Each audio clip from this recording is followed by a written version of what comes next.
At dahil malamig, punas-punas lang muna si Aki ngayon. Aki TV, please follow, like, and share.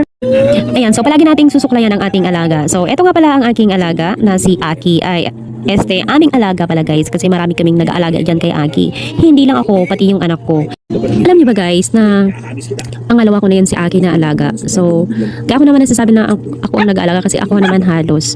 So, yung unang alaga namin is 3 months lang ata or 2 months namatay na siya. So, yung una kong alaga nagkaroon siya ng parvo tapos doon siya bumigay sa sakit niyang distemper. So, maraming pinagdaanan yung aso ko na yun, yung pinakauna ko dahil nagkaroon siya ng uod sa tenga, ayan, nagkaroon siya ng parvo, na-confine siya, inilabas siya, tapos nagkaroon naman siya ng distemper. Ang dami niyang pinagdaanan. So, ang dami niya rin gamot. Halos isang buwan din akong force feed sa una kong alaga.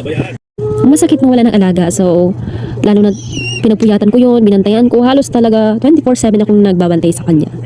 So, ayan, nalungkot ako hanggang sa ngayon. Ayan, buti na lang may bago akong pinagkakaabalahan ngayon. Sa totoo lang, ayoko na sanang mag-alaga ng aso, kaya lang, andyan na siya eh.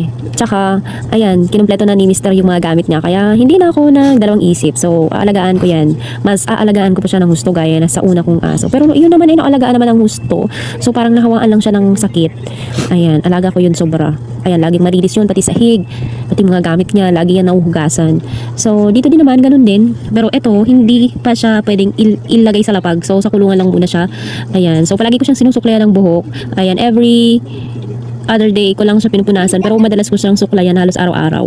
Ayan, pinupunasan ko lang dyan ang kanyang mata at saka ang kanyang bibig madalas. So yan, ngayon ko lang ulit yan napunasan kasi hindi pa siya pwedeng paliguan kasi sobrang lamig. Baka naman ma-stress, magkasakit. So kaya ganyan lang ang ginawa ko sa kanya, punas-punas. Yan, palagi malinis ang kulungan, palaging mabango, palaging na di-disinfect para hindi siya magkasakit.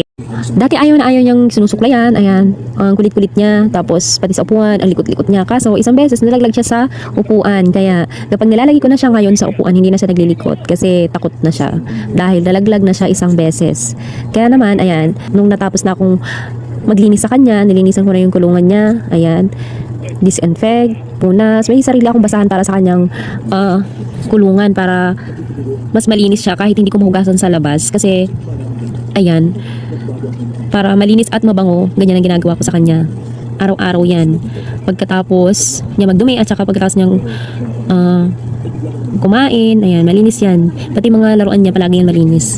So, totoo nga pala, kapag ang bahay, kahit gaano kalinis ang bahay, ayan, basta may aso, mangangamoy aso talaga ang bahay. So, tayo, na-immune na tayo sa amoy ng aso.